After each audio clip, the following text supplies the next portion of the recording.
अभी जो टॉपिक है उसका नाम क्या है? विटामिन। विटामिन का नाम तुम लोग बहुत बार सुना होगा, है ना। विटामिन जो है हमें मुख्य रूप से हमारे भोजन से प्राप्त होता है, ठीक है। उसी विटामिन के बारे में हम लोग जानेंगे अभी।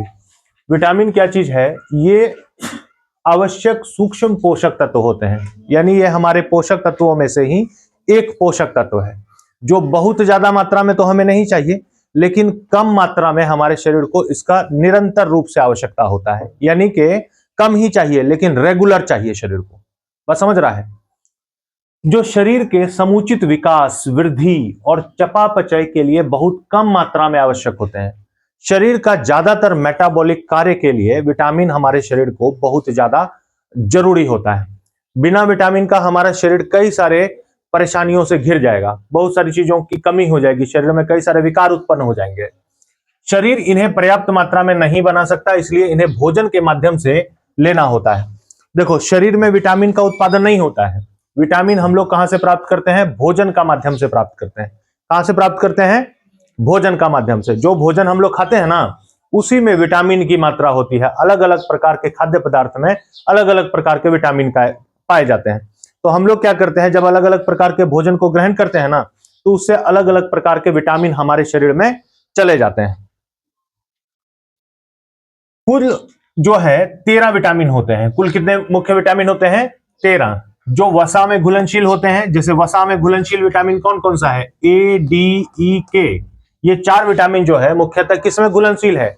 वसा में, जिसको हम लोग वसा के माध्यम से भी शरीर में ग्रहण कर सकते हैं। और पानी में घुलनशील होते हैं कौन कौन से? बी और सी। ऐसे तो सारा मतलब कि पाया जाता है भोज्य पदार्थ में ही, लेकिन कुछ कुछ विटामिन जो है वो वसा में घुल जाता है और कुछ कुछ जो है वो पानी में घुल जाता है, ठीक है। वसा में घुलनशील जो होता है ये फैट सोल्यूबल कहलाता है इंग्लिश में, ADE के। ये शरीर में जमा रहते हैं, यानी ये विटामिन जब हम लोग खाते हैं, किसी भोजन से प्राप्त करते हैं, तो ये हमारे शरीर में फैट के रूप में जमा रह जाता है। हमारे शरीर में फैट है ना, उसमें ये विटामिन क्या रह जाता है? जमा रह जाता है। लेकिन पानी में घुलनशील विटामिन जो होते हैं, जिसे वाटर सोल्यूबल कहते हैं, जैसे बी कॉम्प्लेक्स हो गया और सी हो गया, ये शरीर में जमा नहीं होते हैं, इन्हें रोज लेना जरूरी होता है। कुछ विटामिन जो है हम लोग अगर मान लो उसको ग्रहण करने में स्किप भी कर दिए, ठीक है, थोड़ा सा गैप भी हो गया उस विटामिन को ग्रहण करने में, तो काम चलेगा। लेकिन बी और सी पानी में जो घुलनशील विटामिन है, ये हम लोगों को रोज चाहिए, ठीक है। ये एक भी दिन स्किप नहीं कर सकते हैं। एक भी दिन स्किप करेंगे तो उसका कमी हो जाएगा हमारे शरीर में, है ना। मुख्य विटामिन में 6 मुख्य विटामिन है। सबसे पहला विटामिन है विटामिन ए।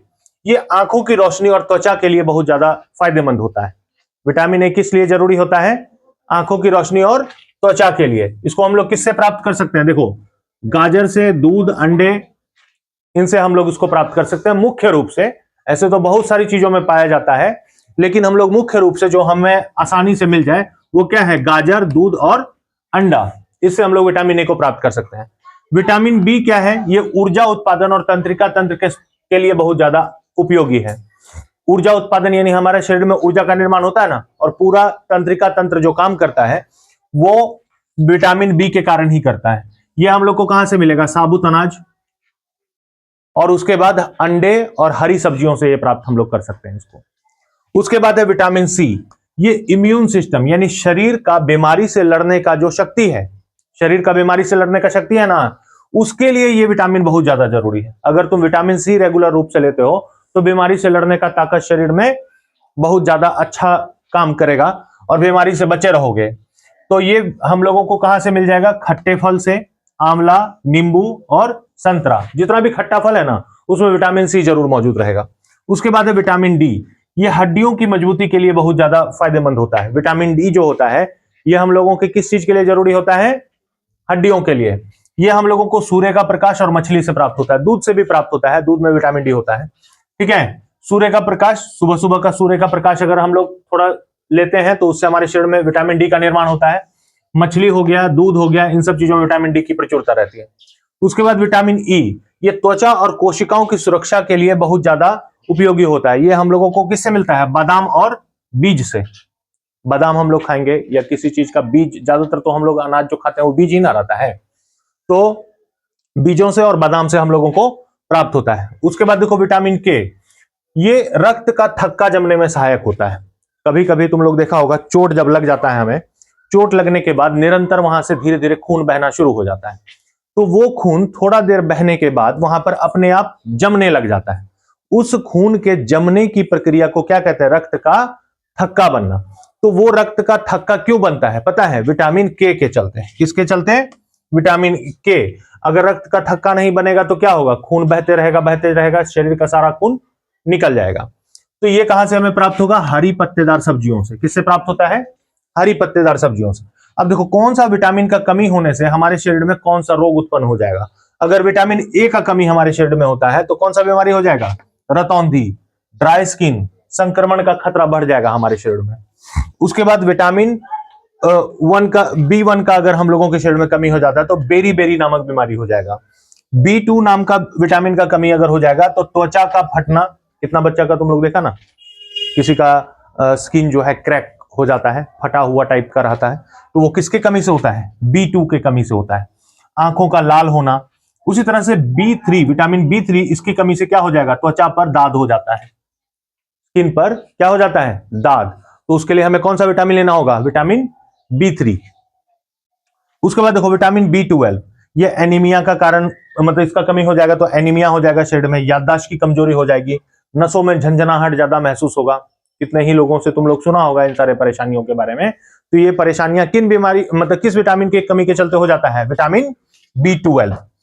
देखो, विटामिन के की कमी से क्या हो जाएगा? रक्त का थक्का जमने में सहायता, स्तोत्र, हरी पत्तियां, सब्जी, ये तो बता दिए। अब देखो, B12 से एनीमिया हो जाएगा, याददाश्त की कमजोरी आ जाएगी, नसों में झुनझुनी उत्पन्न हो जाएगा। ठीक है, बहुत सारे लोगों के पास तुम लोग सुना होगा। उसके बाद है विटामिन सी। विटामिन सी की कमी से क्या उत्पन्न हो जाएगा? मसूड़ों में से खून आने लग जाएगा। हमारे दांत का जो ऊपरी सिरा होता है ना, जिसको मसूड़ा बोलते हैं, उसमें से खून निकलने लग जाएगा। और उसके बाद किसी भी प्रकार का अगर छोटा मोटा घाव हो जाएगा तो उसको भरने में काफी ज्यादा समय लगेगा। तो उस चीज के लिए कौन सा विटामिन लेना चाहिए हम लोग को? विटामिन सी, जो कि खट्टे फलों में मिलता है। विटामिन डी की कमी से हमारे अंदर हो जाएगा रिकेट्स। रिकेट्स जो है हड्डी से संबंधित बीमारी है, इसमें हड्डी मुलायम हो जाता है और मुड़ने लग जाता है। ठीक है, ऑस्टियोपोरोसिस, जोड़ों और मांसपेशियों में दर्द, इस प्रकार के समस्या से निपटने के लिए हम लोगों को रेगुलर विटामिन डी की आवश्यकता होती है, जो कि हम लोगों को सूर्य का प्रकाश, दूध और अन्य खाद्य पदार्थों से प्राप्त होता है। उसके बाद विटामिन ई। विटामिन ई प्रजनन संबंधी समस्या उत्पन्न करती है। विटामिन ई का कमी अगर हो जाएगा शरीर में ना, तो उससे कौन सा बीमारी उत्पन्न होगा? प्रजनन संबंधी, यानी कि प्रजनन करने में कई प्रकार का विकार उत्पन्न हो जाएगा। विटामिन के की कमी से रक्त का थक्का नहीं जमेगा, जिससे अत्यधिक रक्तस्राव हो जाएगा। बात समझा?